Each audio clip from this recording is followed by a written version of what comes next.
Bonjour et bienvenue pour cette nouvelle vidéo où on va parler de l'arrivée de cette nouvelle lune en balance parce qu'il me semblait important d'en parler puisque le 14 octobre à 19h55 heure de Paris, la nouvelle lune en balance va se mettre au carré à Pluton.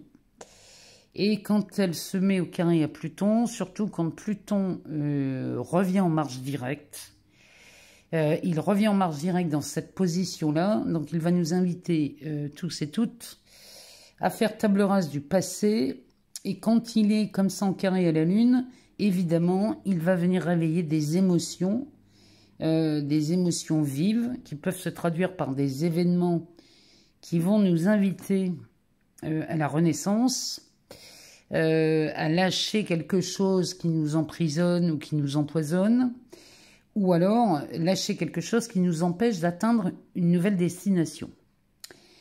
Donc pour ce faire, on va aborder cette nouvelle lune en se posant quelques questions, et c'était d'ailleurs le sujet de mon post sur Instagram, puisque je vous avais invité à vous poser certaines questions. J'avais posé des questions et j'avais dit qu'il n'était pas forcé d'y trouver des réponses tout de suite, mais déjà de se les poser, c'est faire une ouverture à la réponse et la laisser remonter. Donc, les questions que je posais sur Instagram, c'était qu'est-ce qui fait que je vis toujours les mêmes relations, ou encore que je vis toujours dans le manque, que je vis toujours les mêmes situations, ou encore que je ne trouve pas le travail de mes rêves, ou encore, qu'est-ce qui fait que je ne vis pas la relation amoureuse que je désire vraiment? Tout ça sont des questions qui sont intéressantes à se poser, surtout à l'approche de cette nouvelle lune en balance qui promet son lot d'émotions. Mais avec Pluton, quand on travaille avec Pluton, quand je dis on travaille avec Pluton, c'est-à-dire que quand on met Pluton, les énergies de Pluton à notre service, il est très efficace et c'est beaucoup plus confortable que de le mettre à notre service plutôt que d'aller lutter contre. Donc, ce que je vous demande, c'est de prendre un papier, un crayon et de commencer à noter les premières croyances qui arrivent concernant les domaines comme l'amour, l'argent, le travail, les relations, qu'elles soient amicales, familiales, professionnelles ou amicales. En fait, l'objet de cette vidéo, c'est ça. C'est de commencer à poser par écrit les croyances que vous avez concernant l'amour, par exemple, qui pourrait être une croyance qui revient souvent. C'est je ne suis pas aimable.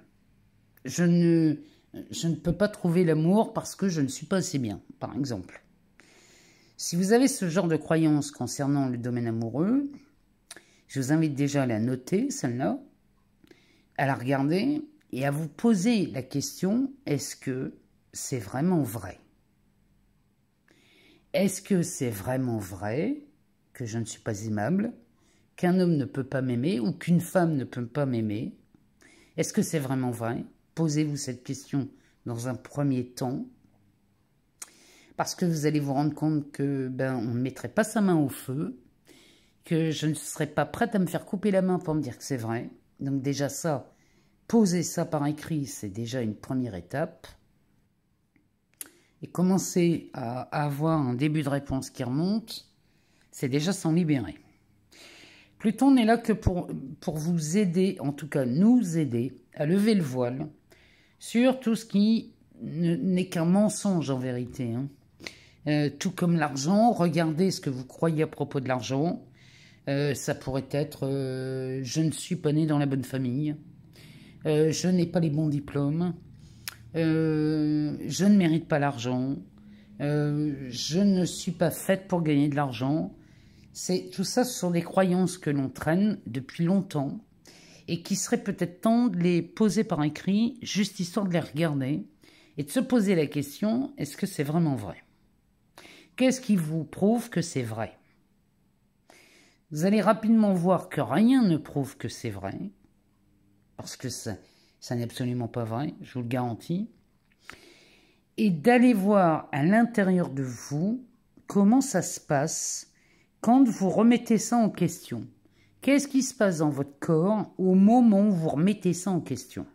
Parce que souvent, les réactions dans le corps sont en lien avec les croyances. Quand ça commence à se contracter, c'est que là, on sent bien qu'on est sur le point de dévoiler quelque chose. Donc ça, c'est la première étape. C'est intéressant d'aller voir dans cette direction-là, de voir ce que l'on croit. Ensuite, quand on a fait ce point sur les 5 premières croyances qui arrivent, une fois qu'on a vu ça, c'est dans un deuxième temps, c'est d'accepter que jusqu'à présent, on a cru vrai qu'on n'était pas fait pour l'amour, qu'on n'était pas fait pour gagner de l'argent, qu'on n'avait pas les bons diplômes. C'est accepter qu'on ait cru ça vrai de nous. Parce que dans cette acceptation, une détente se fait. Et une fois que cette détente est faite, c'est comme si vous étiez vraiment dans l'accueil de tout ce qui se raconte dans votre tête. Et quand vous êtes dans l'accueil et l'acceptation de tout ce qui se raconte dans votre tête, c'est la partie la plus enrichissante parce que vous êtes déjà en train de vous en libérer. Mais pour s'en libérer, il faut d'abord le mettre en lumière. Et une fois que c'est mis en lumière et qu'on accepte cette situation, vous allez voir que d'autres idées vont commencer à arriver dans votre tête. Et ce sont des idées bien plus lumineuses. Alors, pour ce genre d'exercice, j'avais envie de faire ce qu'on appelle des podcasts, de vous proposer des exercices sur des thèmes, ou en tout cas sur des idées bien précises que l'on maintient en place et qui nous empêchent d'accéder à autre chose, ou en tout cas d'aller dans la direction de ce que l'on aime. Et j'avais envie de de vous faire quelques podcasts à propos de ces exercices-là. Et dites-moi en commentaire si ça vous intéresse, si ça vous plaît, si vous êtes curieux de voir comment on peut aborder ce genre de choses, uniquement dans le but de s'en libérer, bien évidemment. Mais dites-moi un peu si ça vous intéresse, ce genre de diffusion, si ça peut vous plaire, vous intéresser. Donc voilà, donc cette nouvelle lune en balance nous promet quand même de belles émotions, nous promet des moments de retournement de situation, parce que dès l'instant où on est dans cette dynamique, dans cette bonne volonté d'aller voir ce qu'il se passe en nous, c'est là qu'on assiste à des miracles. Voyez-vous, Pluton a cette particularité que beaucoup de gens oublient de le dire, mais moi je suis une plutonienne, hein, donc Pluton a forcément des énergies puissantes, mais quand on dit qu'il a des énergies de destruction, il ne va pas vous détruire pour vous faire du mal, bien au contraire, il va détruire ce qui vous empêche, ce qui vous bloque dans votre vie ou dans votre parcours de vie. Et c'est de ça dont il est question avec Pluton. Pluton n'est absolument pas néfaste ou mauvais. Il est là pour nous rendre service, et de mettre Pluton à son service et de se servir de ses énergies pour nous aider à y voir plus clair, c'est beaucoup plus intéressant. Alors, on va aller voir dans le Béline, on va aller voir vite fait les énergies dont il a envie de nous communiquer là tout de suite. Concernant cette nouvelle lune en balance, on fait juste un tirage hein, pour sentir les énergies qui vont circuler, parce que je vais vous faire une vidéo, bien évidemment, signe par signe, sur cette nouvelle lune en balance et ce qu'elle nous réserve pour cette lunaison. Donc on y va, on va aller voir avec le Béline ce qu'il se passe.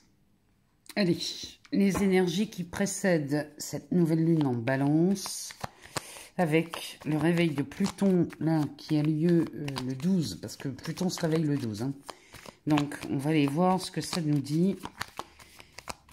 De quoi on parle avec le Béline? Il nous parle directement d'ascension, d'élévation. Donc avec le soleil. Le soleil qui est dans le signe de la balance. Donc on va mettre en lumière beaucoup de choses. Mais il y a une élévation qui est au programme. Hein. Avec Pluton, c'est forcément une élévation. Surtout qu'au mois de janvier, il rentre en Verseau. Donc là, c'est le moment de vous libérer de tout ce qui vous enquiquine, en vérité, avant son arrivée en Verseau. Alors, derrière, on a la renommée. Donc, il y a quelque chose qui s'élève avec ce Jupiter, là. Il y a quelque chose qui prend de l'ampleur. Alors, il nous parle de la carte de la maladie qui nous parle aussi de guérison avec la perte. Il y a vraiment quelque chose à abandonner, là, les amis. On est vraiment en présence d'une occasion unique de se libérer de beaucoup de choses. Ici, on a les pénates, l'infortune, la beauté et la femme. Alors, ici, ça me parle de réparation. Avec la carte de la maladie et de la beauté, on nous parle de réparation. Ça pourrait nous parler aussi, tout bêtement, d'une chirurgie esthétique. Hein. Ça pourrait nous parler de ça aussi. Mais là, on est sur... Ça peut être une réparation sur l'émotionnel. Ça pourrait nous parler d'une réparation physique ou d'une réparation financière. Hein. Ça peut nous parler de ça aussi. Mais là, ça pourrait nous parler aussi d'une réparation, ici avec la perte sous Mercure, ça pourrait nous parler d'une réconciliation sur la communication avec quelqu'un. Donc là, il nous parle d'une femme. Mais regardez, on est dans du général, donc ça peut être un homme aussi. Ici, on nous parle quand même d'une élévation, une opportunité à s'élever et à retrouver certainement... Ici, la communication avec quelqu'un qu'on avait complètement perdu, peut-être quelqu'un même qui était devenu aux abonnés absents. Hein. Quelqu'un, ça peut être aussi un partenaire qui nous a ghosté, ça peut être ça aussi. Bon, en tout cas, les énergies ici, c'est de s'élever. On s'élève et on s'ancre hein, avec la demeure, les pénates. On nous parle de biens immobiliers aussi. Mais ici, on s'élève sur quelque chose, on s'ancre. Plus on s'enracine, plus on s'élève. Donc, il ne faut pas oublier cet enracinement avec Pluton. Alors, il nous parle de la paix, de la trahison. Regardez-moi ça. On est vraiment là-dedans. Le fait de s'élever, de prendre de la hauteur et de s'enraciner un peu plus, ici, vous allez vous retrouver dans une paix royale. Concernant peut-être un litige, il y a peut-être un litige ici qui dure depuis longtemps et on n'a pas de sortie de crise. On n'arrive pas à en sortir de ce litige. Bon, là, toutes les occasions nous sont offertes pour trouver une sortie, une solution. Il y a quelque chose là avec ce Mars sur le procès. Mars était... carré avec Pluton aussi, le 11 octobre, on a un Mars qui va être carré à Pluton. Donc, il y a vraiment quelque chose, on se libère d'une complication, de quelque chose là qui traîne depuis un sacré moment. Et là, on va se libérer, non seulement d'une trahison, d'une infortune. Il y a une réparation, ça peut être une indemnité, ça peut être une chirurgie. Il y a vraiment cette notion de réparer quelque chose. Et on va sortir d'un conflit, de quelque chose de très restreint, avec la carte du cadeau, sous le soleil. Oh, derrière, on a l'union, le trafic et le changement, vous voyez, avec la grâce. Il y a vraiment il y a une métamorphose à l'œuvre ici. Hein. Il y a vraiment cette métamorphose parce qu'on remet en question certaines choses que l'on croyait vraies. Donc ça peut, en effet, être une réconciliation, une reprise de négociation, un échange qui se remet en place. Mais vraiment, il y a une notion de s'élever, de s'enraciner, de gagner en paix d'esprit, tout en lâchant et en abandonnant quelque chose. Vous lâchez un truc qui a duré depuis des années. Et là, moi, vraiment, C'est vraiment quelque chose de beau, cette nouvelle lune en balance, surtout qu'elle est annonciatrice, de par ce signe de la balance, elle est annonciatrice d'équilibre, on rétablit quelque chose, il y a vraiment une belle opportunité à vraiment lâcher une complication dans le passé. Il nous parle vraiment que de ça. Et j'attends que vous me disiez ce que vous pensez de cette idée de podcast. Je vous embrasse très très fort. On se retrouve très vite pour la vidéo signe par signe de la nouvelle lune en balance. Je vous embrasse très fort et je vous dis à très vite.